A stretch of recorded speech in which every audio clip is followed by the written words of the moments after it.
Right now at 6 o'clock, a highway in Meriden is back open after a crash and a long police investigation. Fox 61's Angelo Bavaro will join us in moments with what we know so far. And today is the final day that you can sign up for state health insurance. What you need to know so that you don't miss out on coverage. Also this morning, we're honoring the life and legacy of Martin Luther King Jr. How people in our state are honoring his memory. All local, all morning.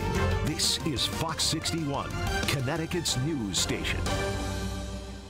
Good Monday morning. Thanks for being with us here at 6 on Fox 61 and Fox 61 Plus, America Areas. And I'm Tim Lammers. Good morning. We hope you had a good weekend, and we hope you're going to have a great holiday. Let's start with the forecast in case you wanted to get the kids maybe outside on a day off. Matt Scott, welcome back. Bundle them up. Good to be back. It's cold. Nice to have you along. Listen, it is cold out there, and a little shock to the system. Many of you will be sleeping in today, I suspect, given the fact that we don't have as many people on the roads for work and school. But it is a cold start to the work week out there. A little snow coming back in play tomorrow. Cold hangs on for a bit. We'll talk about that in the 7-day coming up. Satellite radar picture is quiet. With a wind out of the west-northwest, it is definitely chilly here. Your numbers down to 16 in Torrington, 19 the magic number, New Milford, Waterbury, Windsor, Locks, everybody in the 20s. But look at the winds, about 5 to 10 miles an hour, and drops just about everybody down into the teens for the real feel. And I actually think those numbers are fairly conservative. It felt a lot colder than 15 to 20 out there. On the way up, only into the low to mid 30s out there with a mix of sun and clouds. Factor in those winds and dress for the 20s today at best. But hey, there's no rain in the forecast. We got that going for us. We'll talk about it all coming up. 6:02, first time in about a week I get to say hello to Rachel Piscatelli. And look at this, a week off and we still got the I know, we matched. I noticed that when you walked in this morning. Well, I was like, wow, great minds think alike. That's right. You know, I just missed you so much. That's what it is. All right, good morning, 6:02. Welcome back. We are following several issues out on the roads this morning. I know that most of us aren't traveling on the roads, but if you are, heads up to Waterbury travelers this morning. Heavy delays on 84 due to an overturned vehicle.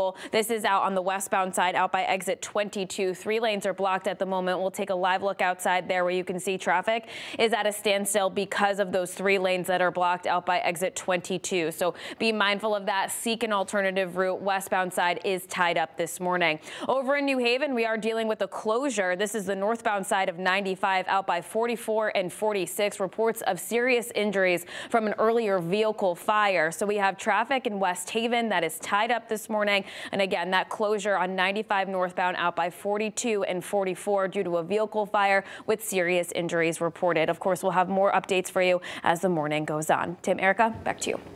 Hey, Rachel, thanks. And developing news this morning, part of I691 East in Meriden is back open after it was closed for nearly 9 hours. Yeah, state police were on scene last night. Since last night, they were investigating what they say was a disturbance. Fox 61's Angelo Bavaro was joining us live at the scene off Broad Street with what we know so far. Erica, Tim, good morning. Still don't know much at this point, including what that term disturbance actually means or what exactly happened here along this part of the highway. We do know that this was reported as a 3-vehicle crash on the C2 Traffic Alerts website. We have reached out to state police this morning. They say they have no updates to share at this point, but they did give us some updates last night about what was going on here, a bit. Not too much information. Troopers got a report of what they say was an active disturbance that was just after 8 o'clock last night. Again, this is I691 eastbound in Meriden, just before exit 2A, right off of Broad Street.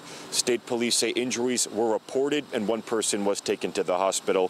What those injuries are, that is still not clear. Again, we are still waiting on those details about what disturbance actually means.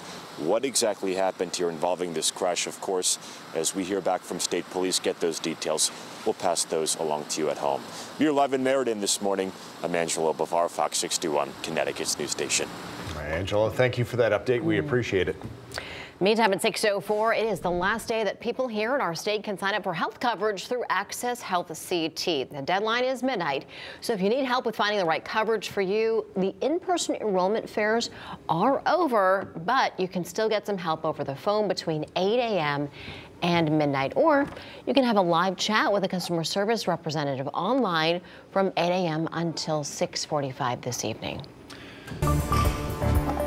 New this morning, the FBI said scammers have been targeting Chinese citizens who live in the U.S., particularly students.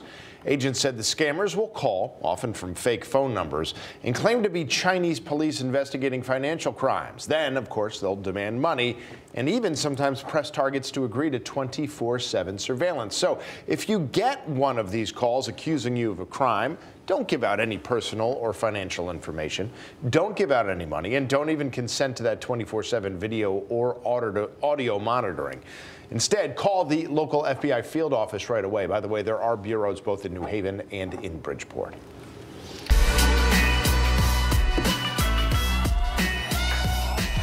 Today, we are celebrating the birth and the legacy of Dr. Martin Luther King Jr.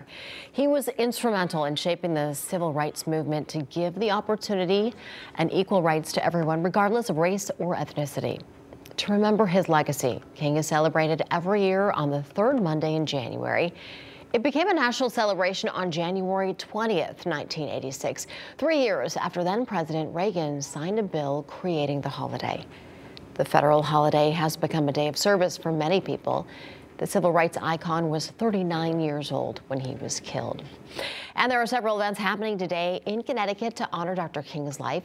There's going to be events at Maloney High School in Meriden, the Connecticut Convention Center in Hartford, and Trinity Temple Church of God in Christ in New Haven. And there will also be a ceremonial Liberty Bell ringing ceremony and awards program at the state capitol in Hartford. Several state officials are going to be there, along with the members of the community.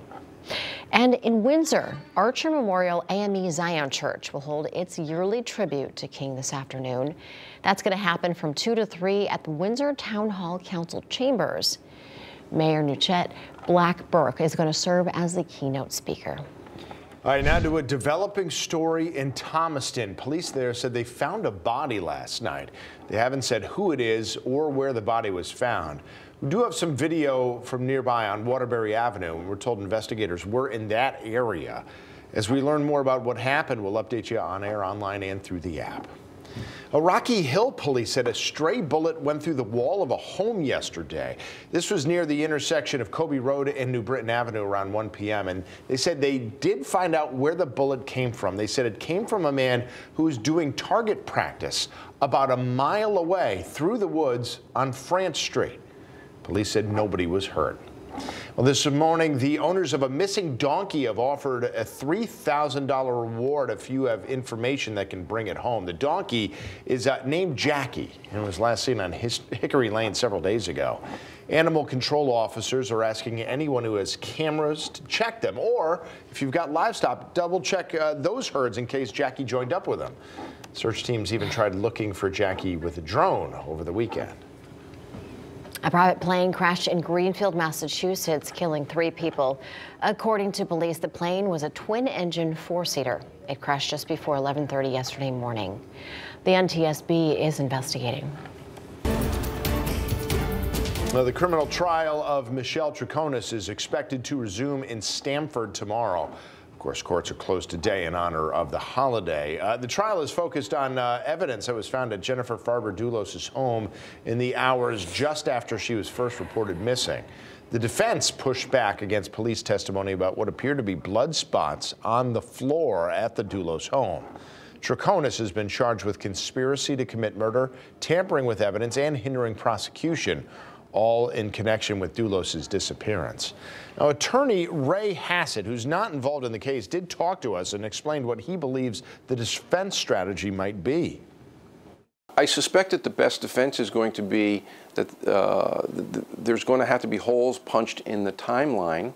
There's going to have to be an explanation as to her inconsistent statements. And the best defense is really going to be having the jury understand that the beyond a reasonable doubt that they have to find is the highest standard we have in our court systems. Coming up at 7 o'clock, Hassett will join Fox 61's Keith McGilvery in studio to look at the big takeaways from the first 2 days of testimony last week. And when the trial resumes tomorrow, you can watch every minute of the testimony live for free on Fox 61 Plus. It's available on your phone, computer, and your connected TV.